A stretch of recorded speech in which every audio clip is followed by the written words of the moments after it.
Shalom. All right, we want to first give all praise, honor, and glory unto Yahweh, Ba'ashem, Yahushai, Ba'ashem, Ruach. Want to give double honors to the apostles and elders at Great Millstone, and peace and blessings, shalom, to the Most High's elect across the four winds of the earth, man. All right, this brothers from GMS Houston out here, man. We are on site today at the San Jacinto Monument, all right, where these Edomites funded, all right, and, through grants from the Spaniards, all right, so-called declared independence from the Mexican government, man. Okay, which when you go into the history, all right, Esau did exactly what he always does, man. Rob, steal, and kill, man. Oh, matter of fact, hold John 10 and 10, all right, because that's all it was, man. All right, they were granted permission by the Mexican government to set up colonies here in Texas, man. All right, but due to Issachar, all right, not allowing them to have slaves in the land, okay, they revolted, man. Okay, and even if they did allow them to have the colonists that was brought here by Stephen F. Austin to have slaves, this devil still would have revolted and tried to take the land, because that's what he's set to do, man. Okay, and we know according to the Most High's prophecy, things like these had to come to pass, man. Okay, so Lord willing, it'll be edification in this video, man. You had some. Let's get that real quick, and then let's go into those definitions real quick. It's John 10 and 10. It says, the thief cometh not but for to steal and to kill and to destroy. Yeah, we know that's the MO of the so-called white man. Okay, but now that he's in rulership, he can rewrite history, man. Okay, so he's gonna tell you his version of the story, man. Okay, and as you walk around the monument, man, that's basically what you see, man. He's engraved his version of the story, man, as if they were oppressed by the Mexican government and had to fight for independence, man. Okay, when that wasn't the case, man. Okay, so you got it, brother. Yeah, we'll start with that. This is Moses Austin on Wikipedia, and it says Moses Austin was an American businessman and pioneer who played a large part in the development of the lead industry. Slovakia. In the early U.S., he was the father of Stephen F. Austin, one of the earliest American settlers of Texas. And just real quick, man, now, they even, in his history, he tell you that the Mexican government, this was their land, okay? But when you go into Stephen F. Austin, they labeled him the father of Texas, man. How can you be father of a state or a land that was already occupied by a current government, man? All right, by a previous government, man. Okay, go ahead. It says, which was at the time part of Mexico. It says, after receiving a land grant from the Spanish crown in 1820. Yeah, and that's one of the main points I wanted to get out of this, man. Moses Austin was originally one that was set up, all right, through Spain, all right, that gave him a grant to come down here and set up colonies, man. Okay. It says Moses Austin planned to be the first to establish an Anglo-American settlement in Spanish Texas. Yeah, you are not Anglo. First of all, you can't put the title Anglo on you devils, man. Okay, go ahead. It says, but he died before his dream was realized. Yeah, now see, they trying to act like these were just pioneers that was doing this all on their own. First of all, it's letting you know that Spain was granting them the funds to do this, man. Okay, go ahead. It says, on his deathbed, he pleaded with his son to fulfill his dream to colonize Texas. Yeah, Esau funny, man. Like, that was his dying wish. He was on his deathbed. He was just telling his son, please, Stephen, you must carry on this mission to obtain these colonies here in this land. Okay, no, man, it was all set up, man. Okay, we know who's calling the shots behind the scenes to make all these things happen, man. Okay? Should we point y'all brothers? It says, Stephen led the colony to a now-sovereign Mexico in 1825, and in time, the settlers demanded... Did it say non-sovereign? No, a now-sovereign Mexico. Yeah, now-sovereign. Okay, let's let you know now. They had rulership here. This was their land, man. Okay? When you go into Stephen F. Austin, or we'll get it in a second, it lets you know how they even got, how the process started from to get into the land, which is called Texas, all right, which was previous Tejas. Go ahead. It says, the settlers demanded autonomy and later won independence from Mexico under President Antonio Lopez de Santa Anna, thereby establishing the Republic of Texas. Okay, go. You hit Stephen F. Austin real quick, Bubba. Sure. Yeah, it's on my. All right. This is Oh, that's mine. This is Stephen F. Austin. It says, Stephen F. Austin was an American-born empress. What did it say? Empresario. Okay, empresario. It's a new word. It says, Yeah. known as the father of Texas and the founder of Anglo-Texas, he led the second and ultimately the successful colonization of the region by bringing 300 families from the U.S. to the region in 1825. Yeah, and this was all. This was the Mexican government gave them permission to come into the land and Britain colonize, set up colonies here, man. Okay, but they put stipulations on it, man. Okay, they outlawed slavery, man. And another, like I was, me and this brother was talking about before we started recording, man. That's another indicator to show that the Issacharites are part of the 12 tribes, because you had slaves that would escape from plantations here in the South. All right, and when they would get to Mexico, all right, the Issachar would have them serve for 7 years, and then they let them go free, man. Okay, showing that they were keeping parts of the law. All right, you got it, brother. It says, born in Virginia and raised in southeastern Missouri, Austin served in the Missouri Territorial Legislature before moving to Arkansas Territory and later Louisiana. His father, Moses Austin, received an impresario grant from Spain to settle Texas. After Moses Austin's death in 1821, Stephen Austin won recognition of the impresario grant from the newly independent state of Mexico. Austin conceived numerous American settlers to move to Texas, and by 1825... Yeah, so this was a business move, man. These devils, they recognized the amount of money and resources that was here, man. All right, the amount of money they could make off the resources here in this land, man. Okay, not only the cotton, okay, they later discovered, man, all the oil that was here in this land. Okay, but they saw the amount of land, man. This Texas itself can govern on its own, man. Okay, this is a mass state, man.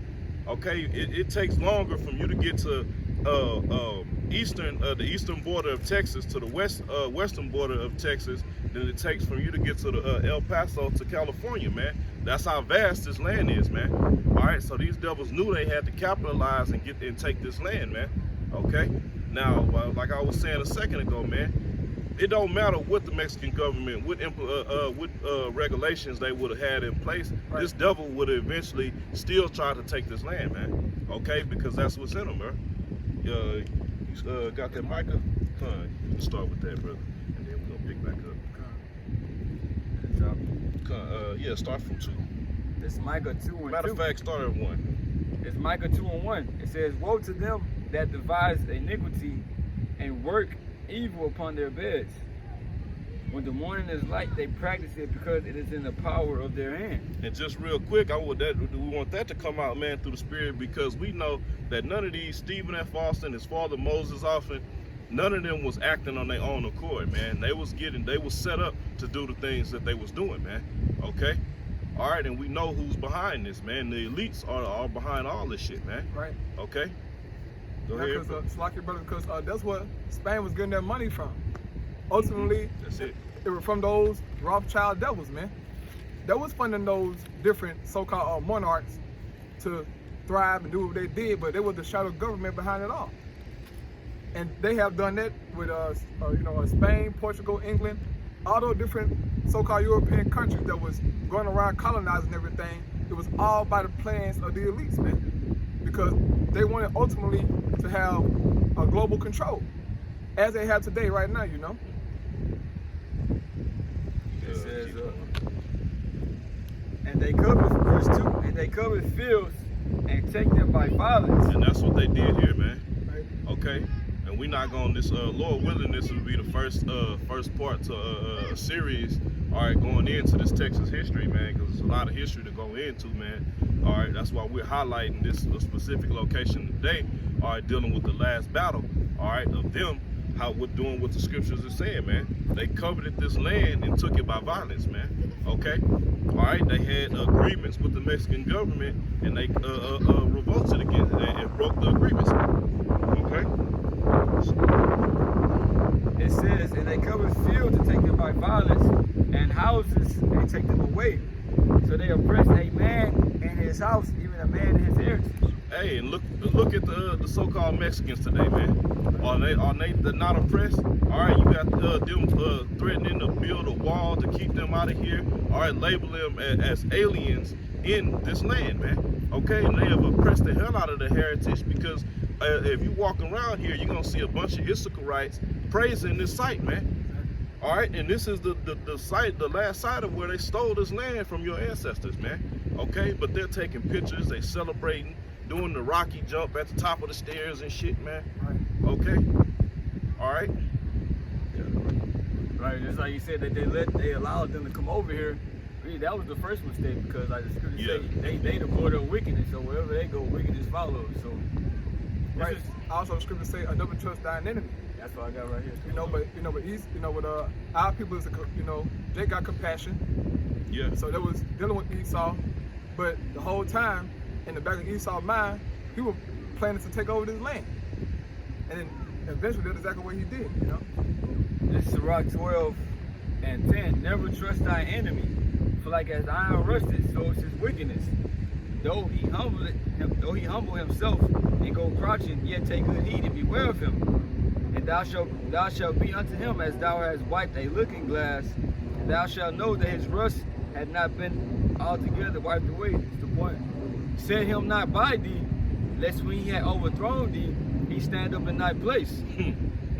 Neither let him sit at thy right hand, lest he. Hey, Salaki, it said, lest he stand up in our place.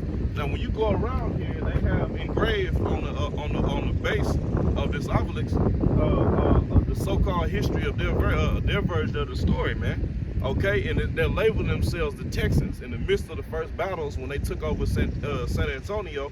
All right, in Goliad, they said the Texans fought against the Mexicans. You wasn't Texans at that point, okay?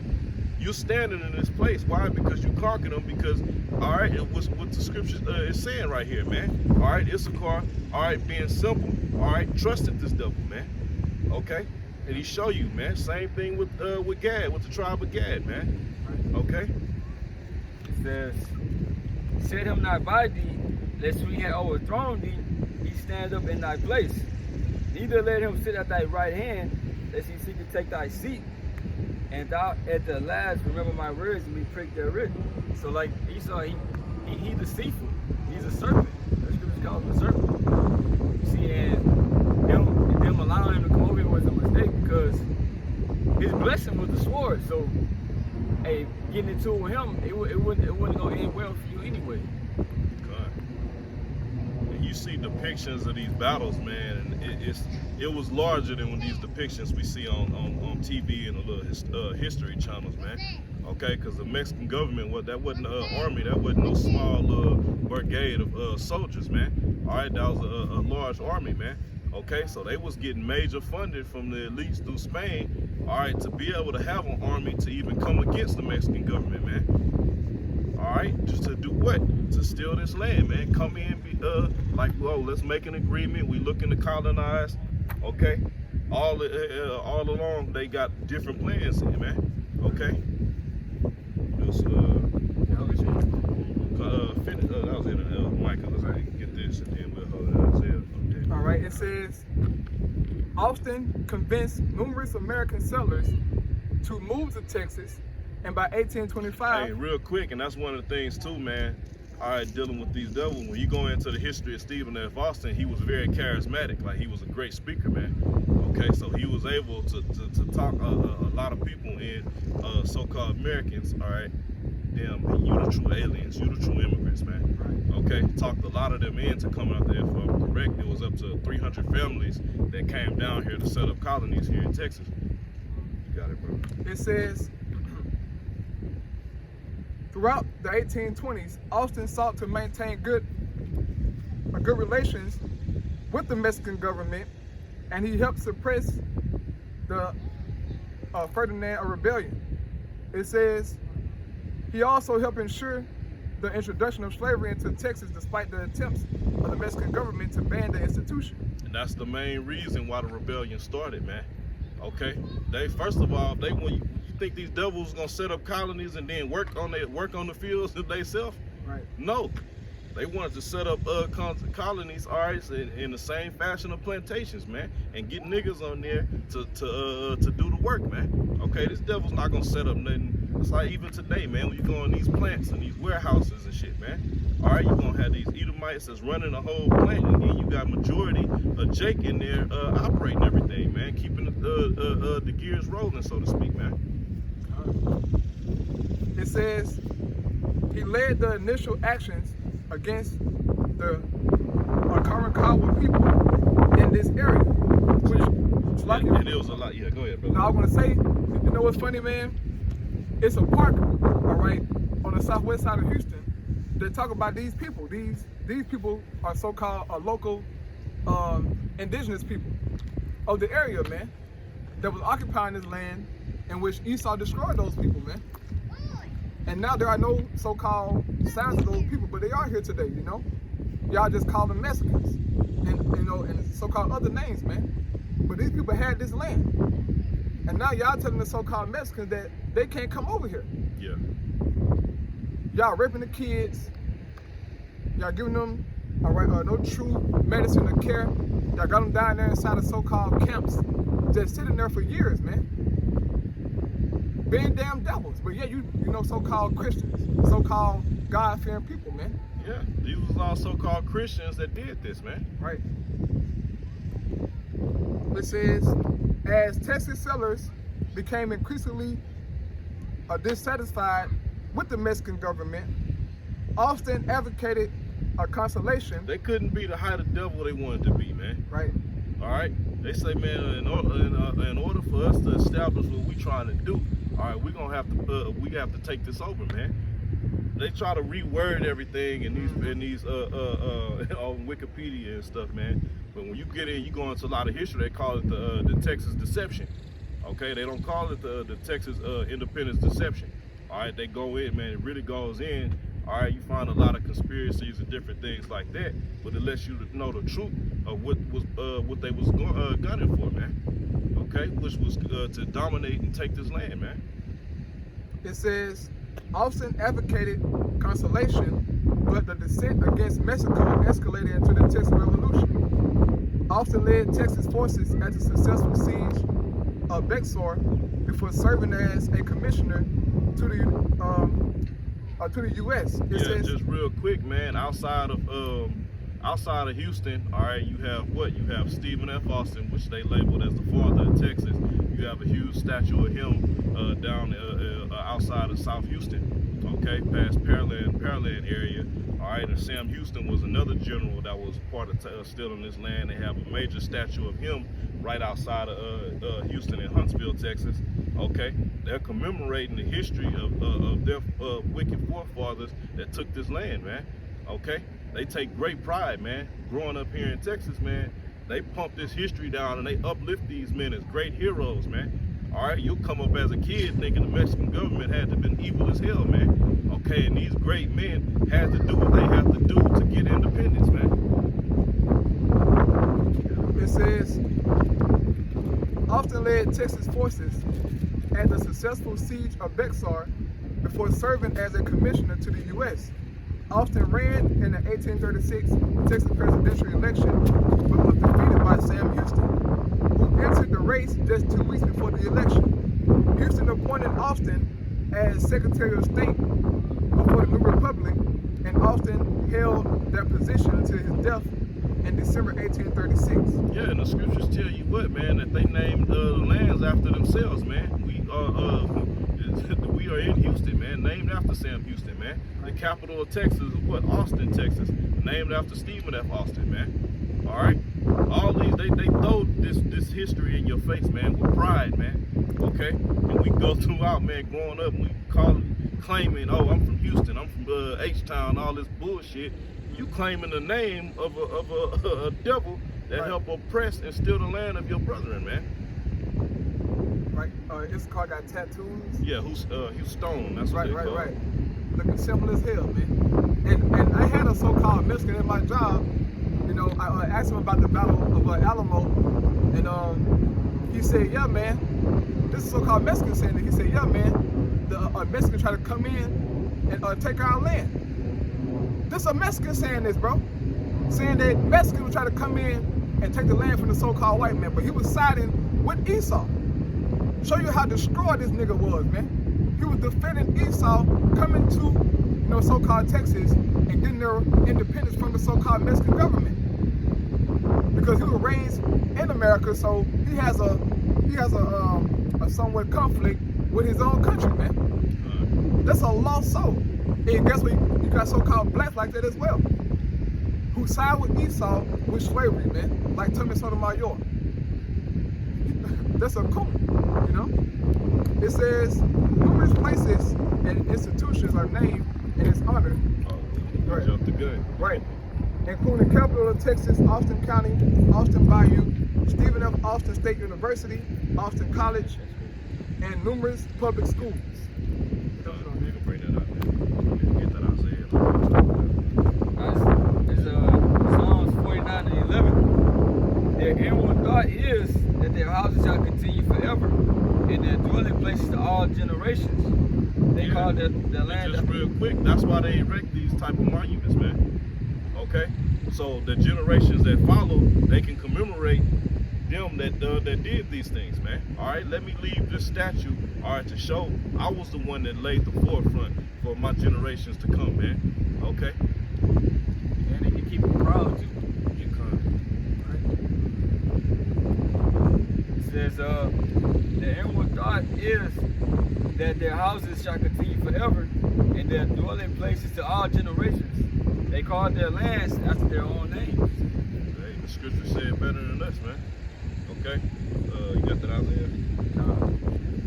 Isaiah 33 and 1. It says, "Woe to thee that spoilest, and thou wast not spoiled, and dealest treacherously, and they dealt not treacherously with thee."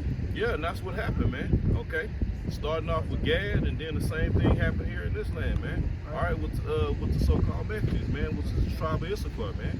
Okay, they didn't deal treacherously with these devils, man. Right.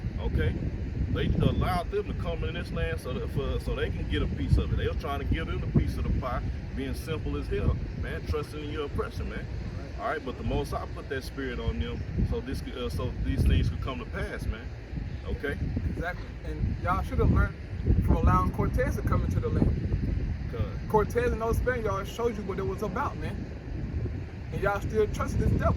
But see, y'all didn't teach our children about Cortez and them and how they came and did all their harm to your people. You taught them that Esau way was the right way. Because everything that the Mexican government had said it was based off Spain, man. How they dressed, all of it was based off how the Spaniards was, man. So they was already off in the spiritual, you know? It says, "Woe to thee that spoilest, and thou was not spoiled, and dealest treacherously, and they dealt not treacherously with thee. When thou shalt cease to spoil, thou shalt be spoiled." Hey, now we're in that time where the Most High, the first off through the ministry, have brought the tribes back together, man. But it's gonna come a point in time where it ain't gonna be we ain't mapping out indicating no picture to where it's gonna be one day this Judah and Issachar just gonna come together in some big army and then go to battle. But that hatred and that enmity towards that black and brown hatred is gonna come to an end, man. All right, and this devil is gonna be identified as the enemy that he is, and you seeing small portions of that happening right now, man. Okay, even with Gad, man, they finding mass grave sites, and they at the point they ready to rise up, man. Okay, the Most High is getting ready to bring judgment back on you devils for all that you have done, man. Okay. It says, "When thou shalt cease to be spoiled, thou shalt be spoiled. And when thou shalt make an ant to deal treacherously, they shall deal treacherously with thee." That's it, man. That's balance, man. That's justice, man. Okay, that's the beginning of reparations right there, man. Not no FRNs, man. Okay, giving the exact same treatment that you put forth. All right, giving it right back onto you, man. And that's a righteous thing to do, man. Okay, you had something. Right, I had a precept for those Christian settlers, man, in which they had Bibles and all that. So I'm gonna read a commandment that y'all should have so-called kept and followed if y'all was real Christians, man. This is Exodus 20:17. It says, "Thou shalt not covet thy neighbor's house. Thou shalt not covet thy neighbor's wife, nor his manservant, nor his maidservant, nor his ox, nor his ass, nor anything that is thy neighbor's." In the so-called Mexican were your neighbors, back when they allowed you to come over here to the so-called land of Texas, man, and you covered after everything that they had, all their land, all their resources, everything, man. And you devil shed blood out of hatred, man, out of your greed and your want for everything. In the name of Jesus, you know? Yeah. All because, look, I guarantee you, y'all was saying, Jesus be with us, God, praying and all that, man. Praying that they overtake them, man. Right. Just as Columbus did when they went down, all right, to the island of Hispaniola, man. They was down there doing wickedness in Jesus Christ's name. But y'all wanted to believe your doctrine today, man. Hell no. You devils are off. All right, Bo came along. All you guys are off, man. And we don't want to have nothing to do with your Christianity, devil.